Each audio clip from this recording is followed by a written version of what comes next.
गू ने अपना हाथ अपनी ठुड्डी के नीचे रखा और ध्यान से देखने लगा।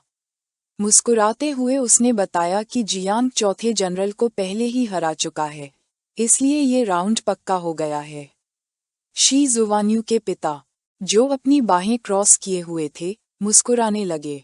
उन्होंने स्वीकार किया कि यिन वुशी ने भी गति बढ़ा दी थी, लेकिन वह बहुत पीछे रह गया था, इसलिए वह जियांग को पकड़ नहीं पाएगा।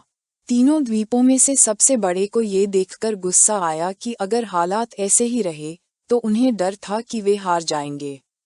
यांग मिंग, जिसका सिर मुट्ठी पर टिका हुआ था, आत्मविश्वास से भरी मुस्कान दिखाने लगा और उसने उस बड़े से कहा कि घबराएं नहीं, क्योंकि जो सबसे आखिर में हंसेगा वही असली विजेता होगा। आत्मविश्वास भरी निगाहों से जी लिंगकियू ने चाय की चुस्की लेने की तैयारी की और एक शांत मुस्कान के साथ आदरणीय यांग जुन से पूछा कि क्या उनके मैनेजर यांग को अचानक जीत का पूरा भरोसा हो गया है। राजकुमार यांग जुन ने अपना हाथ बढ़ाया और शांत भाव से स्पष्ट किया कि यह तो बस एक छोटा सा सबक था जो उन्होंने उसे दिया था। उन्होंने आगे कहा कि प्रतियोगिता में अच्छा व्यवहार बनाए रखना सबसे जरूरी होता है।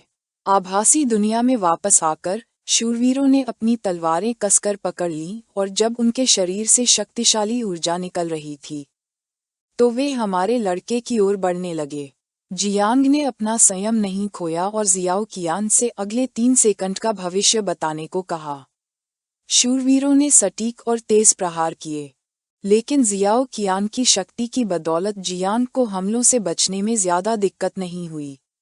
ध्यान से देखने पर उसे एहसास हुआ कि जिस तरह से वे तलवारें चला रहे थे, उससे तो वे सड़क पर प्रदर्शन करके भी गुजारा नहीं कर सकते थे।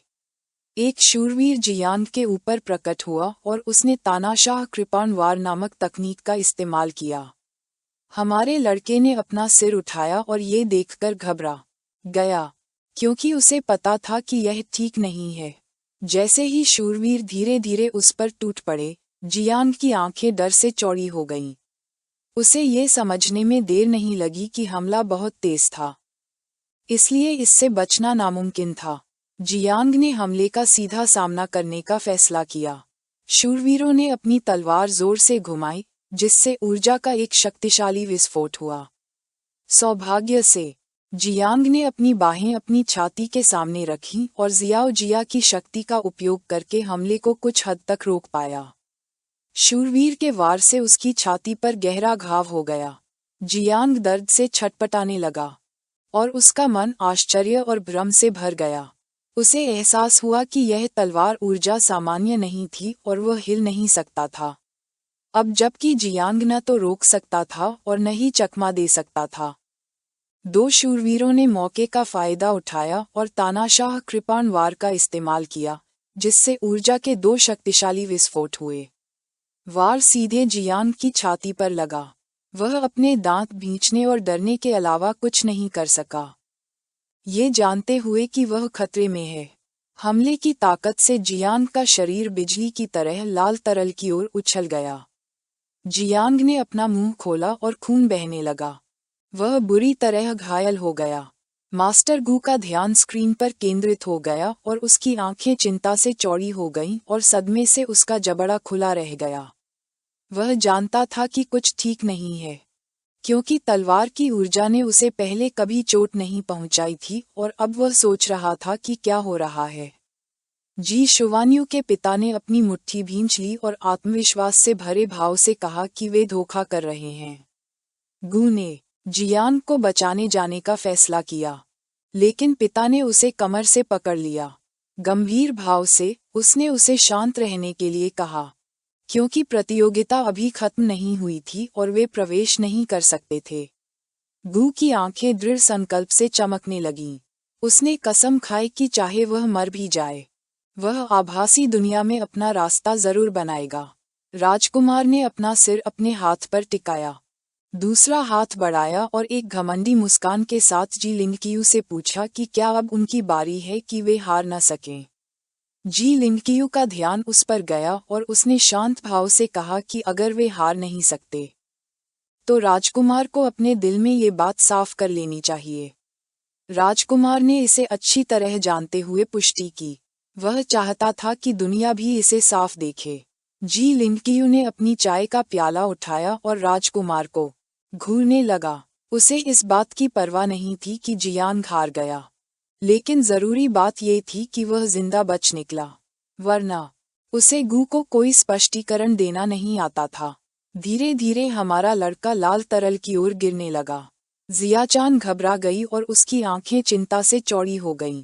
उसने जियांग को सावधान रहने को कहा। हमारे लड़के ने आंखें खोलीं। उसे बहुत पसीना आने लगा और वह घबरा गया। उसने महसूस किया कि उसकी ऊर्जा को रोकने वाला अवरोध गायब हो गया था। जियांग के लाल द्रव में गिरने से ठीक पहले वह नीचे झुका और सभी चीजों के विकास के कौशल का उपयोग करके दीवार से जड़ें निकलने लगीं। जड़ों ने एक फर्श बनाया। जियांग उस पर उतरा, लाल द्रव में गिरने से बचता हुआ। उसने अपनी सांस रोक ली और उसकी आंखें शांति से चमकने लगीं। वह जानता था कि शूरवीर 6 रूपांतरणों वाले योद्धा होने के नाते उसके शहर के कारागार शरीर को नहीं तोड़ सकते थे। उसने तय किया कि उनकी दृष्टि में इस अंधे स्थान का लाभ उठाकर वह पहले उसके बारे में अच्छी तरह पता लगाएगा। कार्य करने से पहले स्थिति का आकलन करें। जियांग शूरवीरों को घूरने लगा और शून्य की आंख का इस्तेमाल करने लगा, जिससे उसकी आंख से एक शक्तिशाली चमक निकलने लगी। ऊपर से हमारा लड़का शूरवीरों को खड़े देख सकता था। सिस्टम ने उनके आंकड़े प्रदर्शित करना शुरू कर दिया। शूरवीर A315 और शूरवीर A316 में 6 रूपांतरण शक्ति थी। शूरवीर A317 के पास 6 रूपांतरणों वाली शारीरिक शक्ति और 8 रूपांतरणों वाली चरम आध्यात्मिक शक्ति थी। उसका आध्यात्मिक नाम हु कियांदाओ था और विवरण से पता चलता था कि वह 3 विदेशी द्वीपों से था, जिसका दिव्य स्तर का पेशा पागल योद्धा, ऊर्जा अवरोधन में विशेषज्ञ और पागल योद्धा की राक्षसी छाया था। हु कियांदाओ की आंखें दुष्टता से चमकने लगीं। जियांग ने ध्यान से देखना शुरू किया और उसे एहसास हुआ कि समस्या वही है। जियांग ने देखा कि हु कियांदाओ ने शूरवीर के 6 रूपांतरणों के भीतर एक चरम 8 रूपांतरणों वाली आध्यात्मिक आत्मा छिपा रखी थी, जिसे वह बहुत चतुराई भरा मानता था। उसकी ऊर्जा 6 रूपांतरणों की तलवार ऊर्जा में छिपी थी, और शायद दूसरों को ऐसा लगे कि जियांग थक गया है और 3 वारों से गिर गया है। ये भेष विशेष रूप से उसका सामना करने के लिए डिजाइन किया गया एक अंधेरा तरीका था। जियांग ने अपनी छाती पर देखा और पाया कि उस पर एक गहरा एक्स आकार का घाव था। उसकी आंखें आश्चर्य और भ्रम से भरी थीं। उसने जिया से पूछा कि वे उसकी सुरक्षा कैसे भेद पाए। जिया ने बताया कि छाती में घुले निम्न स्तरीय कीड़ों को ऊर्जा ने नष्ट कर दिया था और अब वह अपने घावों की मरम्मत कर रहा था। ये देखकर कि शूरवीरों ने जियांग को घायल कर दिया था, लिटिल नाइन ने उन्हें खा जाने का फैसला किया। जियांग अपनी चेतना के सागर में चला गया और उसकी आंखें भ्रम से भर गईं। उसे नहीं पता था कि वह स्वयं को प्रकट कर पाएगी या नहीं। लिटिल नाइन की आंखें क्रोध से चमकने लगीं। उसने समझाया कि पहले वह ऐसा नहीं कर सकती थी, लेकिन अब वह कर सकती है और इस आभासी दुनिया को भी नष्ट कर सकती है। जियांग ने उसके सिर को सहलाया और मुस्कुराते हुए उसे शांत होने को कहा। उसने समझाया कि अभी बाहर जाने का समय नहीं हुआ है, क्योंकि यह उचित या सही नहीं होगा। उसने उसे थोड़ी देर और रुकने को कहा, क्योंकि उसके पास इस मुश्किल से निकलने की एक योजना थी। एक गुस्से भरी निगाह से लिटिल नाइन ने अपनी मुट्ठी कसकर भींच ली और हमारे बेटे की बात सुनने का फैसला किया। वह जिया के पास गई, उसे गौर से देखने लगी और उसके शरीर से एक जानलेवा आभा निकल रही थी। उसने साफ कर दिया कि अगर जियांग को फिर से चोट लगी तो वह जिया और उसके बच्चों को खा जाएगी। जिया डर के मारे खुद को रोक नहीं पाए। उसे एहसास हुआ कि वह सचमुच गुस्से में थी, इतना कि बोलते समय वह शब्दों को दोहरा भी नहीं पा रही थी। जियाओ जान की आंखें शांति से चमक रही थीं। वह जियांग के पास गई और उसे बताया कि उसके पास एक योजना है।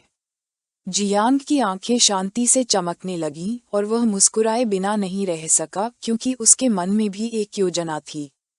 हु कियांदाओ कुछ उलझन में था और उसकी आंखें चमक रही थीं। फिर भी वह सोच रहा था कि क्या जियांग अभी भी मरा नहीं है।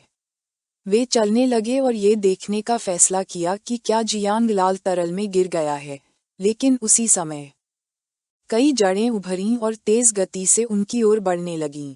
जियांग ने अपनी वर्ग वृद्धि का उपयोग करते हुए क्लोन नामक कौशल का इस्तेमाल किया। जियांग के 3 क्लोन प्रकट हुए और क्रोध से चमकती आंखों से उन्होंने शूरवीरों पर हमला करना शुरू कर दिया। वे कुछ उलझन में थे क्योंकि उन्हें समझ नहीं आ रहा था कि क्या हो रहा है। दृढ़ निश्चय से भरी निगाहों से एक शूरवीर ने अपनी तलवार जोर से घुमाई, जिससे क्लोन का शरीर 2 टुकड़ों में कट गया। ये देखकर कि यह असली नहीं था, वह सदमे में आ गया। जब उसका ध्यान भंग हुआ, जियांग प्रकट हुआ। अपनी मुट्ठी में अपनी शक्ति केंद्रित की और शूरवीर की छाती पर एक जोरदार मुक्का मारा, जिससे उसका शरीर जमीन पर जोर से टकराया। दूसरे शूरवीर ने सटीक हमला किया, जिससे जियांग का सिर कट गया। उसे विश्वास हो गया क्योंकि उसे लगा कि उसने उसे मार डाला है, लेकिन जब उसने देखा कि यह असली शरीर नहीं था, तो उसकी आंखें आश्चर्य से चौड़ी हो गईं। उसे समझ नहीं आ रहा था कि क्या हो रहा है या ये कैसे संभव है। क्लोन का शरीर जमीन पर गिरा, जिससे बिखरी हुई जड़ें दिखाई देने लगीं। शूरवीर का ध्यान उन पर केंद्रित था और उसे ये समझने में देर नहीं लगी कि जियांग मूल पेशे के माध्यम से एक स्थानांतरण का उपयोग कर रहा था। दूसरे शूरवीर ने अपनी तलवार घुमाई, जिससे जियांग का क्लोन आधा कट गया। हमारा लड़का उसके पीछे प्रकट हुआ। उसने अपनी मुट्ठी भींच ली और जब उसमें से एक शक्तिशाली ऊर्जा निकल रही थी, तो उसने दिव्य मुट्ठी का उपयोग करने का फैसला किया। जियांग ने जोर से हमला किया और शूरवीर पर टूट पड़ा, उसके शरीर को कुचल दिया। उसने सबसे पहले हु कियांदाओ की रक्षा कर रहे उन कष्टप्रद अनुचरों को खत्म करने का फैसला किया। जब हु कियांदाओ खड़ा होकर देख रहा था, जियांग ने अपना हाथ बढ़ाया और एक जड़ ने जमीन पर पड़ी तलवार उठा ली। ये देखकर कि उसने अपना असली रूप नहीं दिखाया, जियांग ने चेतावनी दी कि वह उसकी आत्मा को पूरी तरह नष्ट कर देगा। उसने हु कियांदाओ को संबोधित करते हुए उसे दिखावा करते रहने को कहा। उसने अपनी तलवार कसकर पकड़ ली और उसकी आंखें चमकने लगीं।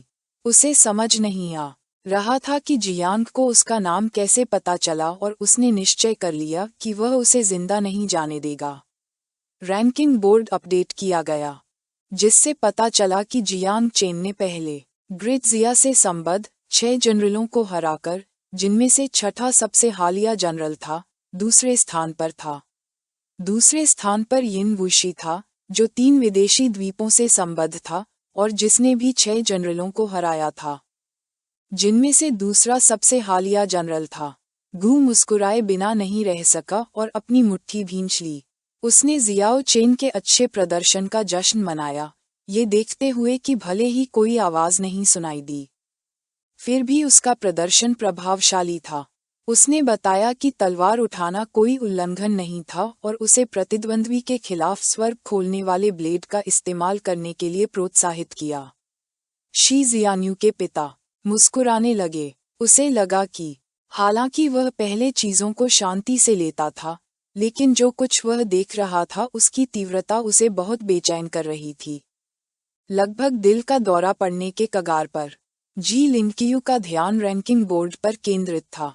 मुस्कुराते हुए उसने राजकुमार से पूछा कि कौन हार नहीं सकता, क्योंकि अब से यह स्पष्ट हो जाना चाहिए। यांग जुन जमीन की ओर देखने लगा। उसे समझ नहीं आ रहा था कि क्या कहे। हु कियांदाओ ने ध्यान केंद्रित किया और डोमिनेंट स्वॉर्ड स्लैश नामक तकनीक का इस्तेमाल किया। घास को जड़ से उखाड़ दिया। ऊर्जा की एक शक्तिशाली लहर ने जमीन पर बिखरी जड़ों को काट दिया। जियांग पीछे हट गया और उसकी आंखें चमकने लगीं। उसे विश्वास नहीं हो रहा था कि हु कियांदाओ अभी भी दिखावा कर रहा था। उसने उसे अपना असली रूप दिखाने के लिए मजबूर करने का फैसला किया और जियो चेन को 3 सेकंड के अंतराल पर पूरी भविष्यवाणी सक्रिय करने का आदेश दिया, जिस पर उसने हाँ में सिर हिलाया।